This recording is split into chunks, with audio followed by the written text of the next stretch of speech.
উসমান হাদি তুমি মরণি, শহীদ হয়েছ তুমি এটাই জানি। ঠিক না ঠিক?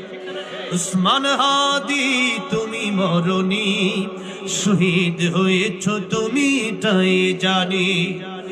দেখা তো হবে না আর এই জীবনে, দেখা হবে জান্নাত ফুল বাগানে। দেখা তো হবে না আর এই জীবনে, দেখা হবে জান্নাত ফুল বাগানে। এই আশা কবুল করো আল্লাহ তুমি। আল্লাহ যেন তাকেও জান্নাত দান করেন, আমাদেরকেও জান্নাত দান করেন, বলেন আমিন। এই আশা কবুল করো আল্লাহ তুমি, শহীদ হয়েছ তুমি এটাই জানি। উসমান হাদি তুমি মরণি, শহীদ হয়েছ তুমি এটাই জানি। শহীদ হয়েছ তুমি এটাই জানি। আল্লাহ আমার প্রিয় ভাইকে জান্নাতুল ফেরদাউস দান করে, বলেন আমিন।